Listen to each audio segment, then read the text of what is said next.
Mrs. Stone? Yes. Mr. Pappas? Yes. Mr. Groth? Yes. Good evening, everyone. In celebration of Anderson's 225th anniversary this year, the theme of our Independence Day Parade will be Anderson Township, 225 years in the making. The parade, which is on what day, Andrew? That will be The 4th of July parade will be on the 4th. The parade will begin at 10 a.m., and participants will travel from Beechmont by Nagel all the way down to the Anderson Center, and we get quite a crowd. So anyone has any questions or would like to be part of this in any other way other than a spectator, call the township and we'll get you plugged in. Fair enough? With that, we'd like to do the Pledge of Allegiance, and let's see. Anyone want to lead? Young men, want to start? Come on, you guys. You guys start. I pledge allegiance to the flag of the United States of America and to the republic for which it stands, one nation, under God, indivisible, with liberty and justice for all. We have two public hearings tonight. First one, the Beechmont Plan. Before that, can I move to adopt the agenda? Oh, yes, sorry. I move to adopt the agenda. Second. Mrs. Stone? Yes. Mr. Pappas? Yes. Mr. Groth? Yes. Hi, good evening. The first item on the agenda tonight is a public hearing for Case 2, 2018 LUP, the Beechmont Corridor Update, and Ms. Sarah Donovan is going to present on behalf of Planning and Zoning. She's been the project manager for this plan update. Hello. So the Beechmont Plan update was recognized in 2015 for a need by staff to kind of consolidate several plans that we've already adopted, including the Beechmont Corridor Plan, the Beechmont Landscape Plan, the Township Comprehensive Plan, the Beechmont Corridor Update Study, which was in 2005, the Anderson Trails Plan, and then our most recent comp plan update in 2011, or I'm sorry, 2016, and including the comp plan update that was done in 2011. So during the planning process, we held an open house on October 25th, 2017, which mailings were sent to surrounding property owners, businesses, and key stakeholders, including neighboring political jurisdictions, environmental organizations, and state and local government agencies. The plan was also published on the Township website, Facebook, and was the focus of an article in the Cincinnati Enquirer. As mentioned before, the document serves as a consolidation plan along Beechmont Avenue, focusing on the businesses and residents that live along Beechmont and that also travel Beechmont every single day. Including the documents that were previously mentioned, the document also incorporates aspects from the Township Design Guidelines and the Trails Update. So new in this plan update are 4 goals that are focused on throughout. The first two focusing on improving safety and reducing congestion and developing cross-access, focusing on the 2,335 identified driveways that are located on Beechmont Avenue. Reducing these potential conflict points through access management increases the flow of traffic and creates shared parking areas throughout the plan. The third goal was to improve the identity and sense of place along Beechmont by incorporating design elements that support the development pattern throughout each neighborhood that's identified in the plan. And the last goal is to create a common vision for Beechmont Avenue. And having a number of plans that all discuss the same corridor can lead to confusion and a discussion and disconnect through each plan. However, combining it all into one creates that connection. So the next 3 slides will focus on changes that were identified through 3 of the neighborhoods that are split on the screen. First one being neighborhood 1. The proposed streetscape design is a 5-foot wide sidewalk on both sides of Beechmont, where possible reducing the through lane widths and potential landscape median areas. The biggest change would be an on-street parking in front of residents and climbing bike lanes going south and sharrows going north. In neighborhood 3, the proposal is 5-foot to 7-foot wide sidewalks on both sides of Beechmont Avenue, promoting landscapes on the back of the sidewalks, screening walls along parking areas between street and parking areas, a pedestrian scale lighting, and shared lane markings, including sharrows for bicyclists. In neighborhood 6, the focus was on the continuity of sidewalks and filling in gaps of lack of sidewalks that are currently there, constructing 5-foot sidewalks on both sides of Beechmont, and promoting landscape areas or stone walls between the back of sidewalks and parking and building areas. Any questions about the Beechmont plan? Okay, No. All right. thanks, Sarah. Thank you, Sarah. This is a public hearing. Anything else, Bill? Well, I just wanted to mention that our consultant for this project was KZF, and Eric Anderson was our lead contact with KZF. He's also in the audience. Okay, thank you. This is a public hearing, so anyone that has any comments for or against us adopting this plan, please come forward at this time.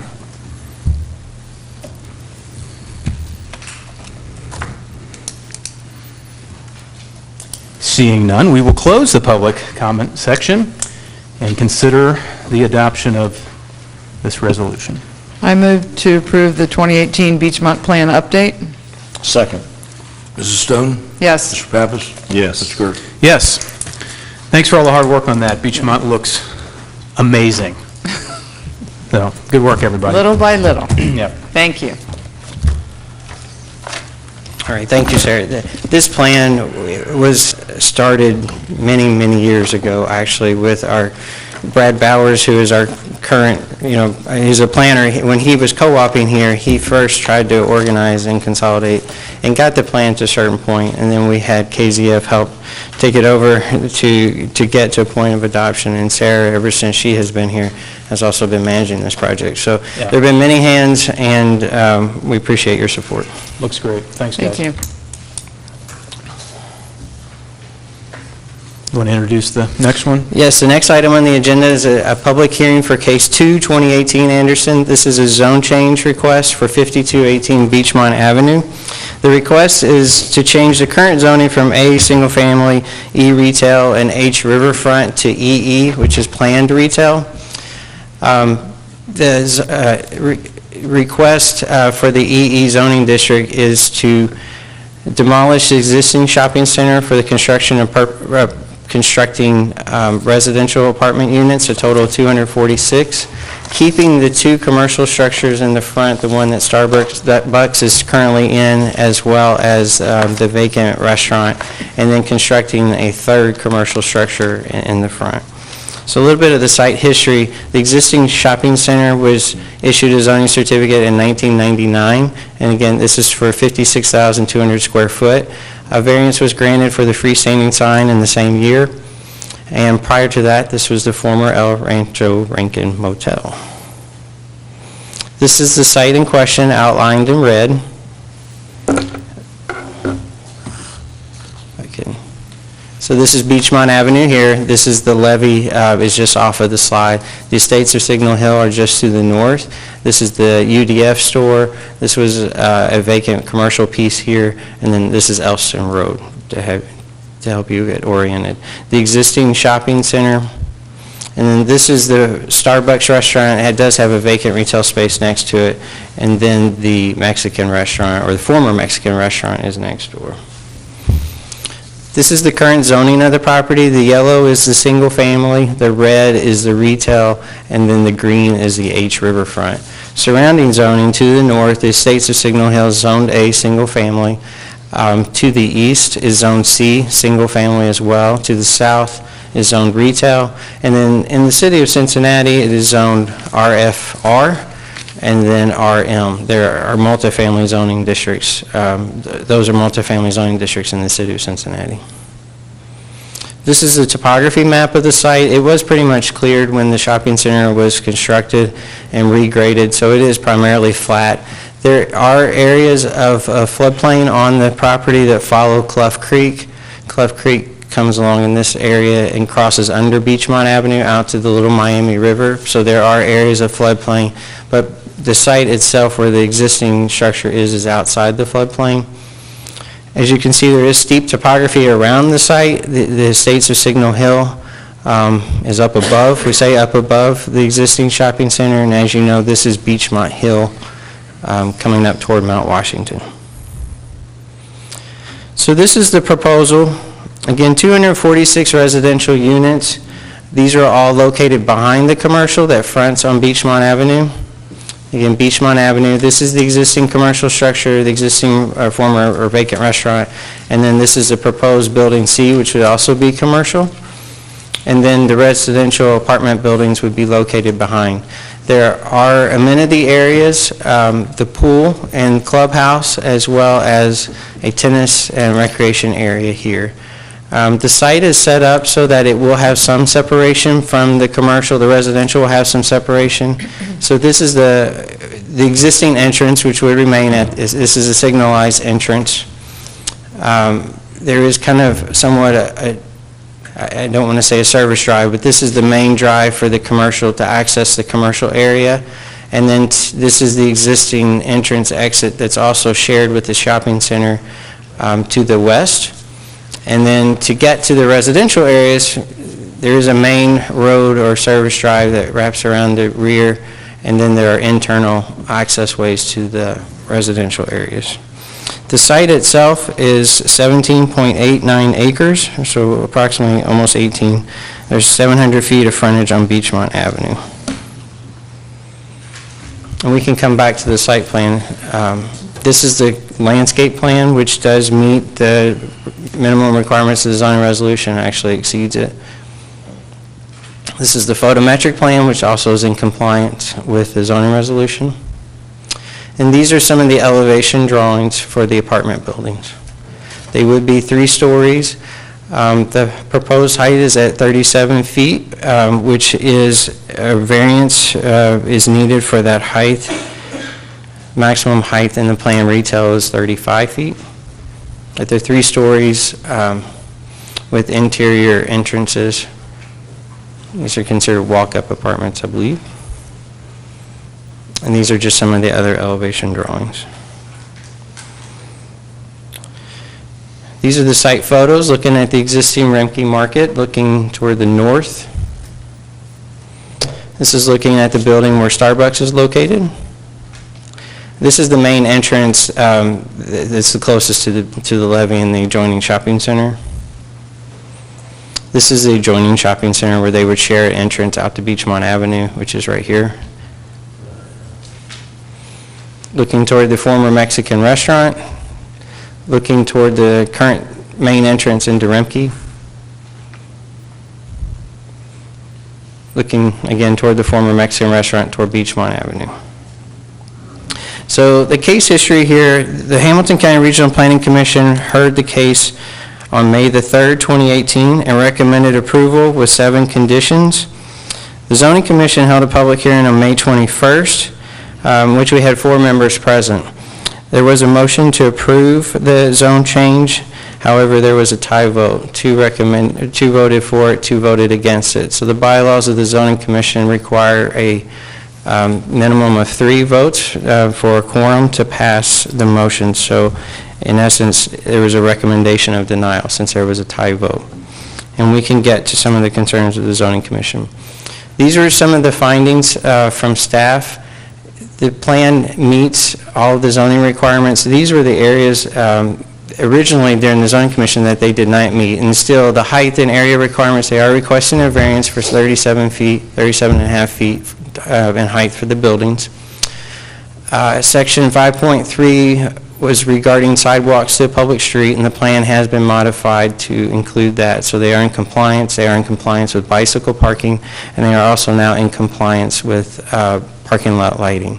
So other areas that we look at with the zone change and considering the zone change is our comprehensive plan.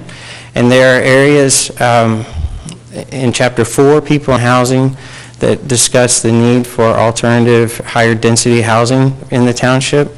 And there are several, in the staff report, we quoted several sections of the comprehensive plan that are in support of this type of development in the township.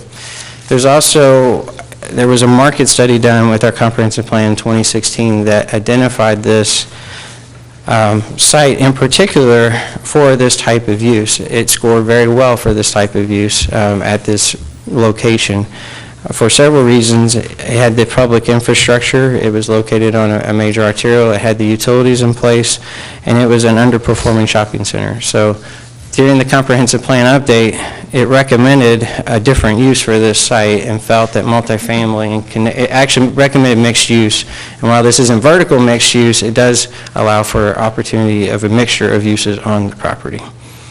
The other areas that we look at is thoroughfare plan consistency, and the ODOT, or the Hamilton County Thoroughfare Plan, recommends a 60-foot half right-of-way, and this plan is compliant with that. The design guidelines, staff felt that the new placement orientation of the multifamily buildings is consistent with the township design. With a zone change, the final step in that process is a final development plan approval by the Township Zoning Commission. That's the last meeting in a zone change. So if the trustees were to approve the zone change, the details and the style of the building are kind of decided at the Zoning Commission level. They would look at also, so if this is approved tonight by the trustees, it's not saying that you are necessarily endorsing the architectural style of the buildings itself. You're endorsing the density request and the zone change from the 3 zoning districts that it currently is to planned retail. So the final development plan looks into all of the minute details of the zoning resolution as well as the design guidelines. So landscape species, there can be some variation in the site design itself. The signage currently on the site is a large pylon sign that was granted a variance through the Board of Zoning Appeals. So staff was recommending that a signage plan, if approved, be resubmitted at the final development plan, more consistent with the township design guidelines. And then the Economic Development Committee did submit a letter of support, which I think was also in your package. Back to the Zoning Commission recommendation. Again, the motion was to approve, but it was a tie vote. Some of the items that were discussed by those members that voted against it were the density and lack of open space. However, this site, this proposal, there is a 10% decrease of impervious surface. So actually the proposal is at 56% impervious, whereas the current development was 10% more. The Zoning Commission expressed the 2 members that voted against it expressed some concern over the quality of the plan and the layout of the development and then the style of the apartments. Which you said would be addressed later on by the Zoning Commission. It can be addressed at the Zoning Commission level. Those are subject to change. Okay. Correct. Thanks. So staff notes and recommendations. Staff concurs with Hamilton County Regional Planning Commission and recommends approval of the zone change for the following 5 reasons. Again, consistency with the township's comprehensive plan, Chapter 4 in particular, which speaks to people and housing, and then also Chapter 5, which speaks to land use and development. Compatible, staff feels that and the Regional Planning Commission felt that it was compatible with surrounding uses. Again, there are other multifamily uses in the vicinity. Across the street, there are townhomes. Those are technically in the city of Cincinnati, behind UDF, but there are townhomes directly across the street. There is commercial and will be commercial along the front. The single family that is nearest is up in the estates of Signal Hill, which is separated by topography. There is some single family on the dead end portion of Elson on the, I guess it's somewhat north, adjacent to this site. There are about three or four single homes there. Number 3, the health and safety of the neighborhood are maintained. Again, number 4, consistent with the market study found in our comprehensive plan. And number 5, the proposed use provides an opportunity to realize a reasonable profit. That was the end of the slide. So I'll be happy to answer any questions you may have. Thanks, Paul. Any questions, guys? Well, help me understand, the EE, planned retail, does that allow for, you mentioned vertical mixed use? It does, It yes. does. So if someone wanted to come along after, if we approve this and say, okay, wait, we don't like this plan, we want to do something else. Yes, and there are certain, so the next step would be a final development plan review by our zoning commission. And the role of the zoning commission at that time is to ensure that the proposal is consistent with what has been presented through this entire process, through regional planning, through zoning commission, and through the trustees tonight. There are some items that would bring it back to zoning commission for a review. So if they did go more vertical, that may require a review, because one of the issues is they are asking for a variance for the height of this. So the height would need to be maintained at 37.5 feet. So if for some reason they wanted to come back and go much higher than that, that would require a review. The density, it would be capped at what, if you approve it tonight, it would be capped at what's approved, if it is approved. The style of the buildings can definitely change, and even the configuration of the buildings can somewhat change as long as the density is not changing. Anything else? I don't have any questions for you, Paul. Thanks, Paul. This is a public hearing, so those in favor or against the proposed development? Zone change, I should say. Either one. Please. Thank you. My name is C. Francis Barrett. I'm an attorney with the law firm of Barrett & Weber. My address is 1201 Mercantile Center, 120 East 4th Street, Cincinnati, Ohio 45202. I'm the attorney for the applicant. With me this evening on the aisle behind me is Mr. Tommy Mulkey with Parkstone Capital. To his left is Mr. Mark Rosenberger, who's the project manager with Bear Becker. Bear Becker has been intimately involved in the planning. Not here this evening, but very much involved with the traffic engineer, Katie Dillenberger, and the landscape architect, Ms. Alex Holt. On your far right, next to Mr. Rosenberger, is Mr. Bob Zielasco. He has the AIA designation, American Institute of Architects. He's with Elevar Design Group, which was previously known as PDT and Company, and originally it was known as Pansiera, Domi, and Tilsley. One of the finest architectural firms in greater Cincinnati. Since we concur completely with Paul Drury's staff report, it's not necessary to belabor the points or add anything further. I thought his excellent presentation speaks for itself. Additionally, I just want to mention all the effort that's gone into developing these plans. Our client's consultants have been working on this for many, many months, going back into the latter part of last year. On December the 6th of last year, we had a meeting, pre-development meeting, the preliminary meeting with your professional staff.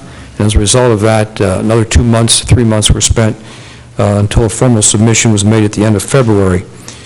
In March, we had a pre-development meeting in the Hamilton County Administration Building with all of the county agencies involved, all of the township agencies involved, and all of those recommendations were incorporated in the plans. We also had an open house in March, and we listened to comments from area residents, and again, further refinements have been made.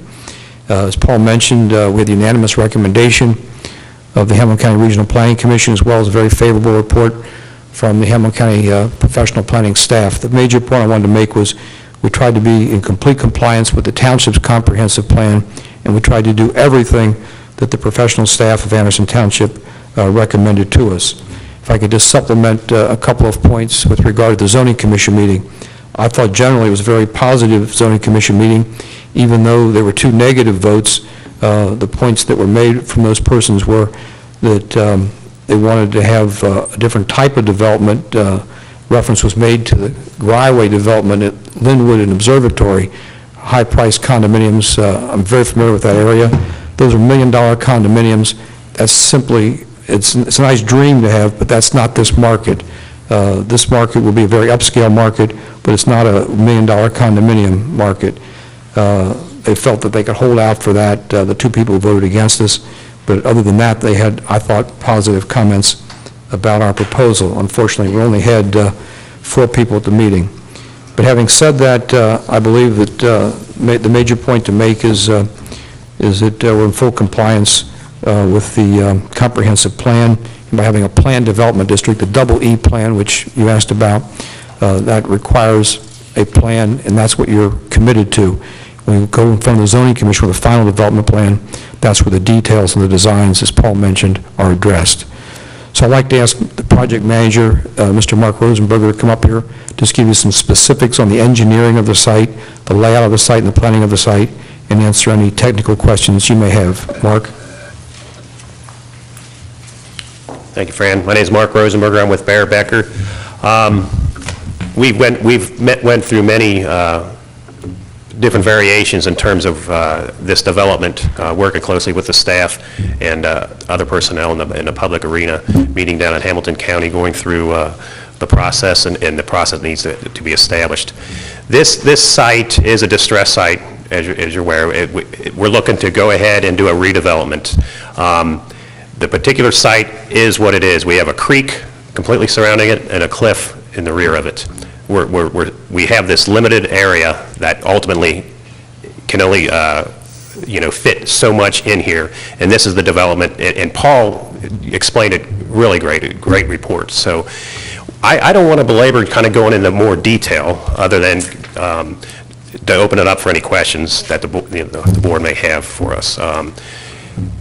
The current zoning, I'm sorry, I had one other point. The current zoning is a small portion in the back, and E in the middle, and I forget the zoning in the front. H, I was going to say F for some reason for flood, but that doesn't allow this type of development to occur. We have to have it rezoned. The current E zoning that's in the back would only yield 93 units. And at that point, you can't really structure the layout of the traffic patterns in the proposed commercial areas and all. So the H just, you can't build anything in there other than marinas per zoning codes and things like that. That's just not conducive for this site. So I don't really have any other talking points other than that, and I'd really just open up to the board if you have any questions. Any other questions? Thanks, Mark. Okay, thank you. Anyone else would like to address?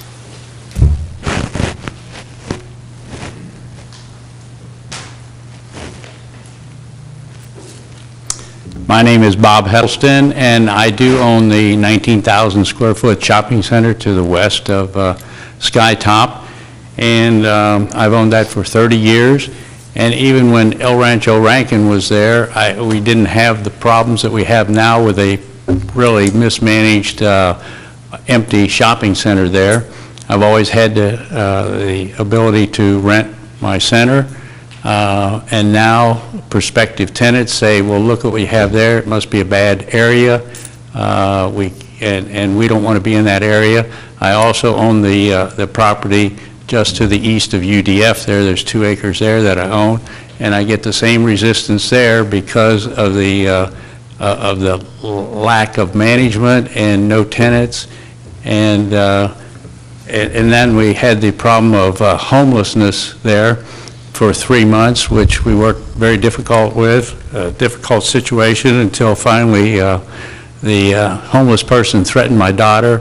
We filed charges against him, and we've been to court, and with the help of Trustee Pappas, who's been very helpful with us, that we've had him arrested. We've gotten him help, which he would not accept, and so hopefully on medication and that, but the homeless situation is a problem with that vacant center. Well, I guess the thing of it, we need something there that's more active in that area, and we certainly do not have that now. And so I highly suggest that this zoning change happen, that we get residents in there and a more active area in this small part of Anderson Township. Thanks, Bob. All right, thank you. Anybody else?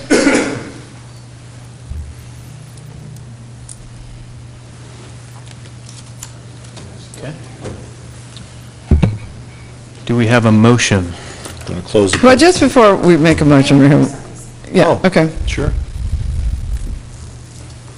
My name is Susan Beckman. I live at 5918 Price Road in Milford, Ohio, and I own the property behind the shopping center. And it's currently landlocked, so I need to make sure that I'll be able to access my property in some way. I did contact the developer, and I haven't heard anything definitive back from them, so I just wanted to bring it to the attention that I would need to have access to the property behind the shopping center. So where do you mean, up on the hill, or Yes, what I are have we it talking right about? here. No, it's, this is the shopping center, and this is the property that I have that goes all along the top there. And I also own the property across the creek in the front, and across the street up the hill. But this is the property that's landlocked right here. So I would need, I would like to ask for access to get back to it if I ever wanted to do anything with it. Well, it's more of a legal question, isn't it? I mean, is that affected by us making a zone change here, or?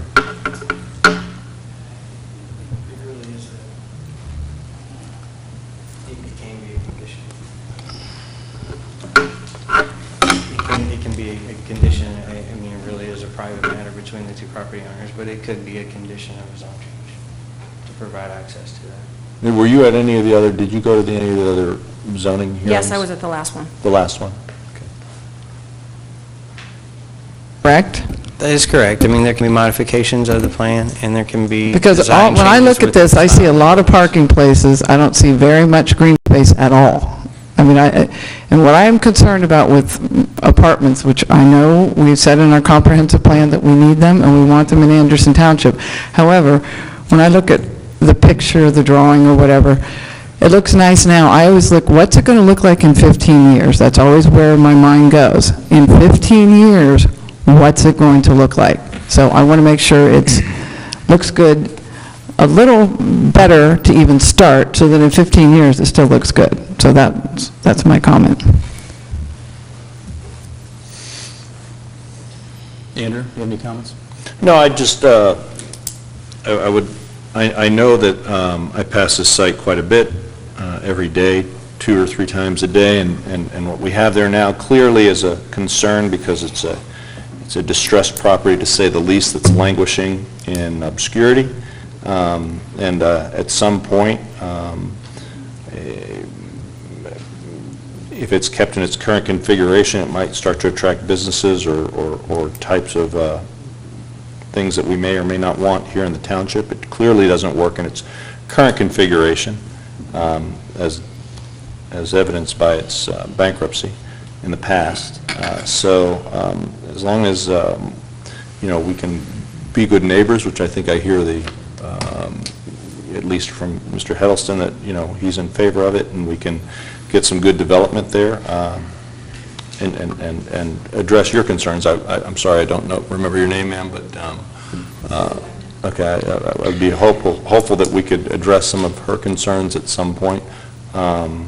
Yeah, I do have concerns what something might turn into, but I know what it is today, and I have grave concerns about what the condition that it's in today. So as long as zoning goes forward, and you guys, I'm confident in our board, in our zoning process, and the fact that they're going to look out for the best interest of the township to make sure that it's designed adequately. That's all that I have. There seems to be this thinking that apartments are synonymous with Section 8 housing or some other kind of, subsidized and less than the typical quality that we would expect around here, and that just simply is archaic thinking. That's not the case anymore. In fact, what is the case is that people are choosing to live in apartments, both market rate and all the way up to the highest, most expensive that you can find out there, and they're doing it in communities like Blue Ash and others that are just simply passing us by, because we haven't had a new apartment built in Anderson Township in, I think, almost 30 years. The concern that they are going to turn into something, no one's going to build on a site like this and build the kind of apartments that that the market is going to accept in the attempt to turn it into Section 8 housing. It's just simply not going to happen.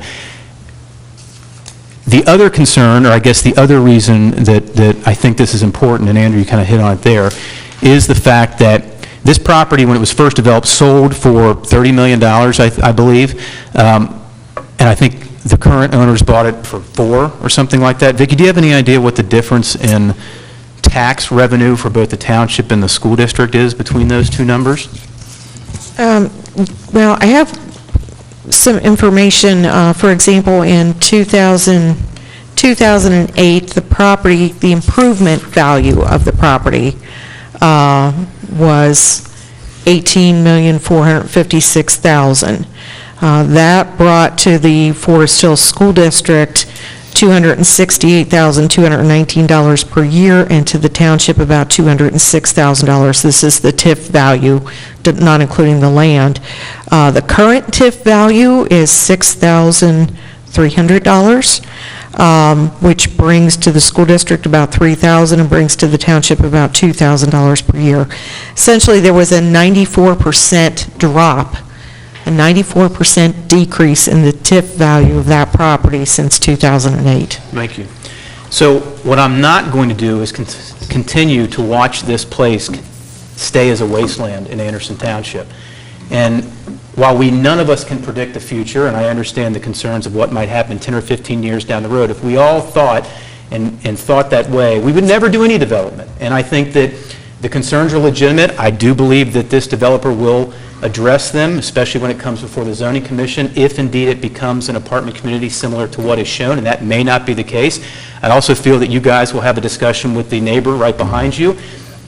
But as a trustee, sitting with a 17-acre piece of land that is not doing anybody any good, I think it's high time we support the redevelopment of this.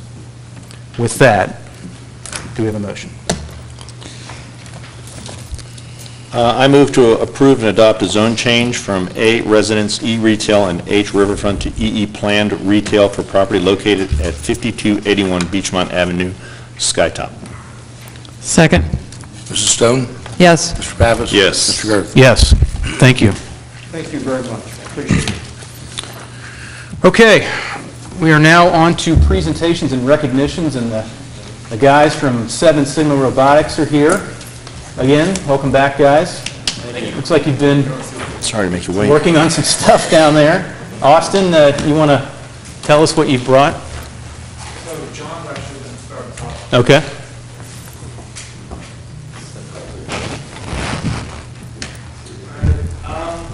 So thank you for allowing us to speak here again. And hello, we are Team 10030, 7 Signal Robotics. We're a community-based team right here in Anderson. We belong to an organization called FIRST. They're an international nonprofit, and FIRST stands for Inspiration and Recognition in Science and Technology. They run and support 4 separate robotics leagues, ranging in complexity and age grouping. So we belong to the 3rd highest league, FTC, that stands for First Tech Challenge. And FTC has 2 components. The first is the Robotics Competition, in which robots step into all each other on the field. And the secondary component places a lot of emphasis on outreach, community work, and it involves a presentation to a panel of judges, as well as a complimentary engineering notebook, which is a very detailed piece of literature. So as John mentioned, the large part of the awards in FIRST is outreach. And what that is basically is going out into our community and spreading STEM ideas and ideals that the FIRST tried to promote. So what we tried to focus all of our outreach on this year was with Forest Hills School District and trying to spread more STEM inside Forest Hills. And we kind of started by spreading awareness and giving several presentations. We thought the best way to get kids really interested and passionate about STEM would be to give them a hands-on experience. So we wrote a grant for a after-school club we developed for 6th graders, which was graciously funded. We're graciously supported by the Forest Hills Foundation for Education. And we held that after-school club in January and February, and it's been quite successful at Wilson. We actually had several kids express interest in pursuing STEM in the future, and we even had 2 or 3 kids approach us about starting their own robotics team. And what we hope to do in the future is continue the sustainability of this club, because we'll graduate in the next couple of years, but we're trying to host a professional development session this summer with teachers within Forest Hills to have Columbia run in the future. So the other part of the competition that John mentioned was the robotic competition. Every year there's one thing that's the same. There's a 30-second pre-programmed autonomous period, followed by a 2-minute driver control period. What's different every year is the task that we're trying to complete. And this year, we have brought a small sample of the field and the game elements, but we have with us the 2 highest scoring potential outlets here. One of the main focuses would be collecting and dispensing these blocks into this box. They are differently colored so that when you reach your end goal of filling the entirety of the box, you can arrange the colors of the blocks in certain patterns in order to score even more points. And there's also this yellow guy over here. The objective with him is to grab him and place him over the field wall a couple feet, and you get even more points for standing him up.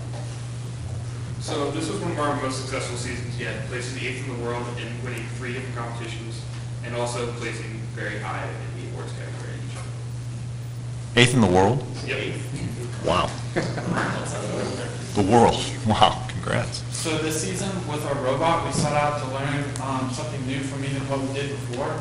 So this year, we 3D modeled our entire robot in our super regional and world competition. And then what this taught us is it let us network with local companies in our area to be able to learn what typical files that normal engineers use in every day. But we also had to meet a timeline and get parts in because we actually had many of these parts CNC punched. And then we were able to put them together to make our robot. And the CAD modeling let us see tolerances and also how a robot would interact with itself before we even put it together.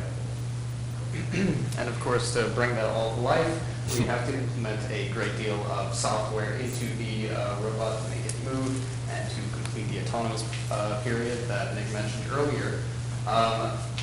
From this avenue, we can explore many exciting topics that many of us would potentially not see in many years to come in our career. And of these, I believe that a especially standout subject was the pursuit of computer vision in our robot technology this year. Of course, many of you have heard of self-driving cars. Computer vision is, of course, an extremely large topic and field that is extremely popular, and I possibly wouldn't have interacted with that technology for years to come if it weren't for this opportunity. I would like to demonstrate to you a robot a little bit.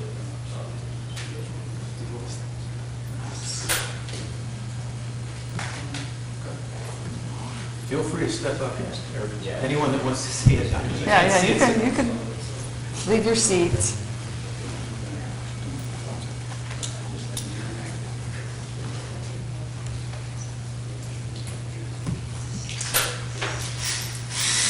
Forgive me if I'm a little slow on driving it because I just wrote this new telehealth program today, and may have screwed up a couple things with the others. But we have a plan.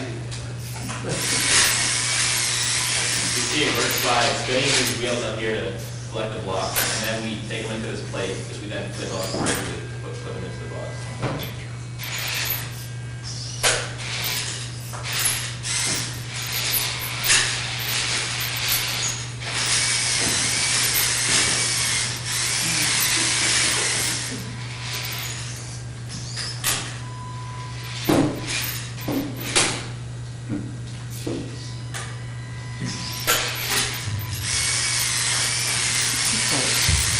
Amazon warehouse.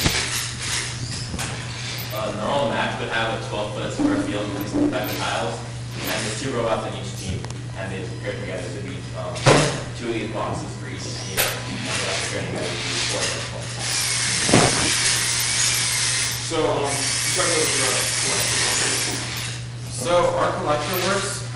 We have 4 wheels on our collector, and the actual arms are fixed in place so that we're able to drive into the pile of blocks because normally there's 4 times as many blocks as this.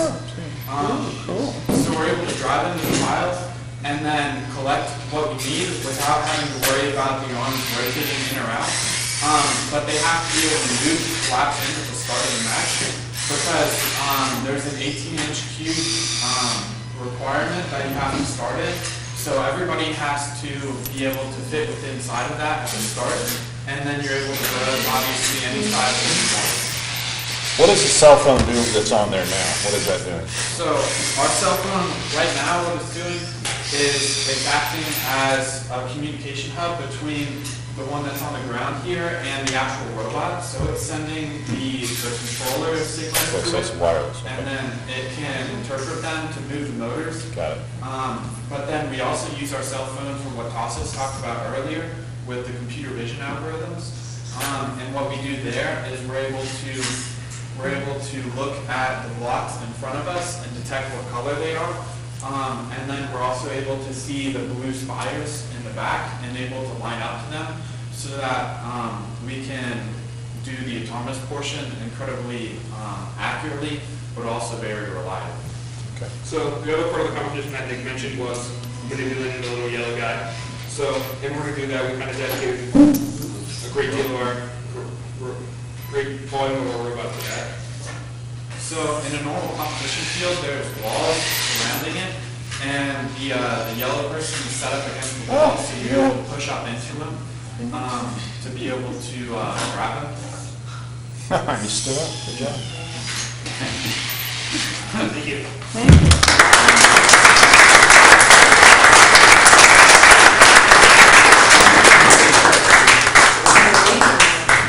Thanks, guys. Thanks. Always very interesting. Before you leave, could you give me some help with my phone? I just want to say I am very familiar with Seven Sigma Robotics, and they have done more to promote robotics in the Forest Hill School District than anyone. And we have teams at both Anderson and Turpin today because of what they have done, and starting teams at Nagel and elementary level. So thank you very much. Fantastic job, guys. Amazing. Yeah, thanks, guys. All right, the entertainment portion is over. It's amazing. Public forum? Oh, go ahead, if I may. Vicki. Sorry. I had the pleasure of meeting with Denise Gretchen the other day. She's the senior manager at the Anderson Branch Library. And the library, we're very grateful. They're helping us celebrate our 225th anniversary this year, including having some of our banners at the upcoming Nagel book sale, the used book sale, and they're also going to do a program in conjunction with our Historical Society at the library. But Denise couldn't be here tonight. She asked me to read an email, so I'm happy to do that. She said, Vicki, please send a sincere thanks to Anderson Township residents, trustees, and administrators for their support of the library levy and for being such supporting advocates of reading their local branch in the Anderson Township Library Association's used book sale at Nagel. Although I will be in New Orleans, no doubt warmer than here, and cannot make this announcement, please let everyone know the details of this weekend's sale. It's June 22nd through 24th. Friday's sale hours at Nagel will be 10 a.m. to 8 p.m., Saturday 10 a.m. to 5 p.m., and Sunday from noon until 3 p.m.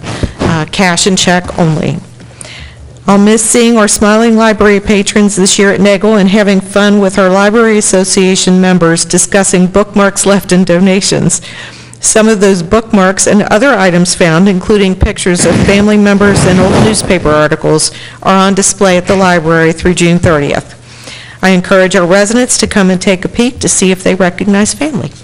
So I appreciate everything the library is doing to help us and hope that everyone will get out and support the used book sale. Thank you, Vicki. Thank you. Every meeting, we set aside time for public forum. If anyone wishes to address this board, they may do so at this time.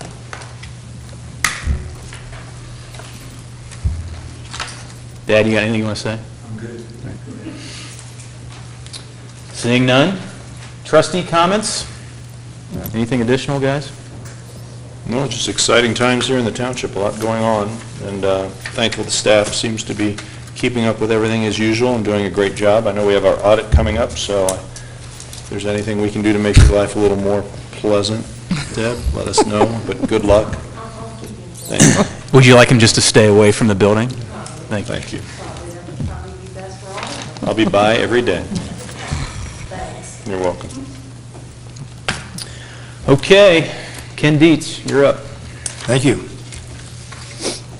Yes, speaking of the audit, we're trying to do that in conjunction with getting our preliminary tax budget put together, and that is item C, but that will, we'll have a public hearing, which we'll advertise in the paper at least 10 days prior to July the 19th, and it's the 2019 tax budget, 6 p.m.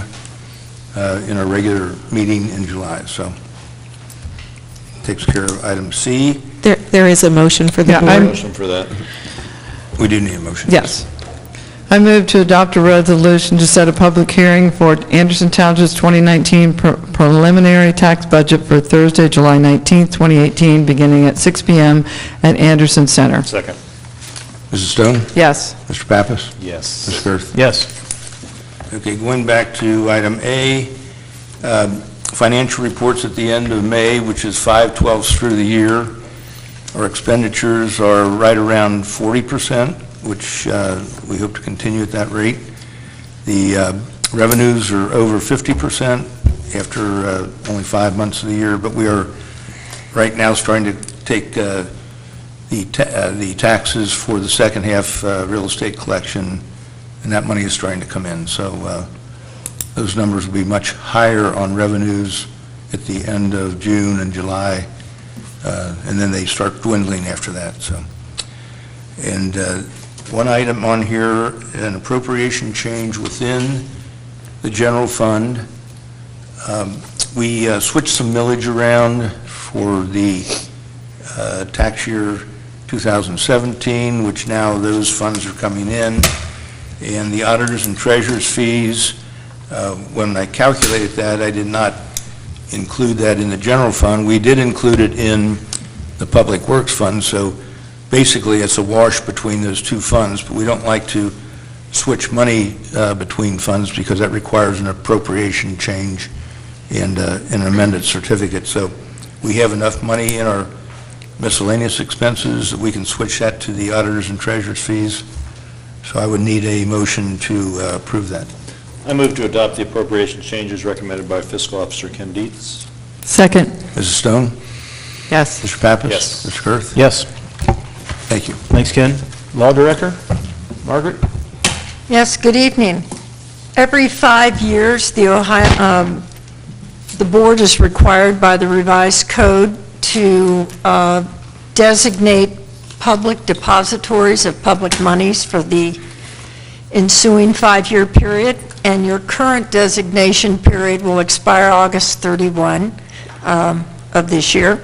And so the fiscal office is in the process of putting together some RFPs to go out and take bids and come back to you with a recommendation later in the summer for a designation of public depositories for active and interim funds of the township. To kick off that process, we need to have the board, and there's a resolution in your packet, make a declaration as to the estimate of inactive funds of the township during the period. It's a rather complicated definitional problem, but in essence, inactive funds are funds that are not deemed to be needed for use within the next 5 years. So what we have traditionally done, the board has made a determination that the inactive funds are zero, and then they go on to award active deposits and interim funds at a later date in the summer. So it's a technical step, if you would not mind considering resolution that's in your book as 8A. I move to adopt a resolution estimating inactive deposits of the township within the meaning of Section 135.05 of the Ohio Revised Code. Second. Mrs. Stone? Yes. Mr. Pappas? Yes. Mr. Girth? Yes. Thanks, Margaret. Thank you. Paul, anything else? Lieutenant Guy, anything out of the sheriff's? Unless the board has anything, I have nothing to say. Anything? Thank you. Public Works, Mark?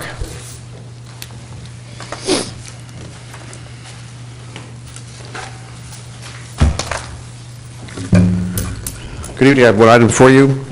The Station 10 roofing project. Before you, we have a proposal from Technical America Zero Company, which we solicited through the NCPA Alliance, and give a resolution before you to award it to the Technical America Zero Company. D, you want me to take this? Yeah, go ahead. I move that this board hereby accepts the proposal of $44,735 from Tecta America Zero Company through the NCPA purchasing agreement for Anderson Township Fire Station 10 roofing project, together with a 10% contingency for a maximum appropriation of $49,209 in TIF funds. Further, this board hereby authorizes and directs the Township Administrator to give timely notice of award to the contractor and, after consultation with the law director, to enter into contract with Tecta America Zero Company in accordance with their proposal for the Anderson Township Fire Station 10 roofing project. Second. Mrs. Stone? Yes. Pappas? Yes. Yes. Thank you. That's it. Thanks, Mark. Tecta. Chief Ober, anything on fire? Thank you.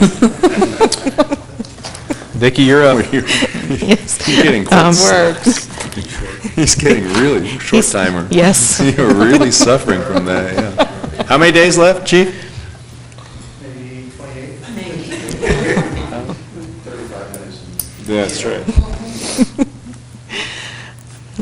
Ms. Parker has the first item. As the board knows, for the last 13 years, the township has been eligible to participate in a group rating program for its workers' compensation premiums. This is through the Ohio Township Association. This is a very good thing. This year, we're estimating that we'll save about $82,000 in our annual premium by belonging to this group pool. We do need to authorize the expenditure of $25,722. This is to CareWorks Comps. They're our third-party administrator. They will administer our claims, but it still comes to the bottom line is a tremendous savings, and cumulatively, if you look at it over the years, an even bigger savings. So unless the board has any questions, I would ask the board to authorize that we go ahead and pass this motion, please. I move to authorize payment of $25,722 to CareWorks Comp for Anderson Township's participation in the 2019 Ohio Township Association's group rating program. Second. Mrs. Stone? Yes. Mr. Pappas? Yes. Yes. Thank you. The next item we have for the board's consideration is a resolution which would approve an agreement with the Forestville Baptist Church. Through this agreement, we are able to utilize parking spaces that benefit us by providing parking for visitors to the Anderson Senior Center and also the Anderson Township Operations Center. The agreement, if approved, would be through June 30th of 2021. I move to adopt a resolution approving parking facilities agreement with Forestville Baptist Church and authorizing its execution. Second. Mrs. Stone? Yes. Mr. Pappas? Yes. Mr. Gerst? Yes. Thank you. And speaking of the senior center, our agreement with the Cincinnati Area Senior Services, which provides meals, congregate meals, transportation, that agreement ends at the end of June. We have reached out to Cass. We are very pleased with their services and asked if we could renew the agreement. We do want to explore, and this is not part of the agreement, but we do want to explore with Cass. We've asked for pricing on adding a dedicated driver to our senior center for trips. There are times on occasion when trips occur, and because the driver's not dedicated, people might arrive a little bit late or be picked up a little bit late. So we're exploring that cost, which is not included in this contract. What I'm asking the board for this evening is to approve a contract. Cass is not raising their rates. It would be $45,000 per year for the same service that they've provided. I move to adopt a resolution authorizing the execution of an agreement with Cincinnati Area Senior Services. Second. Mrs. Stone? Yes. Mr. Pappas? Yes. Mr. Gerst? Yes. Thank you. That's all we have for the board this evening. Thank you, Vicki. Thanks, everyone, for coming. If anyone has any questions, Our next meeting will be July 19th, and you can call our office, or send us an email, or stop by, or go on social media, do whatever you want. Social media. With that, do I have a motion to adjourn? Motion to adjourn. Yes. Yes. Thank you. Yes.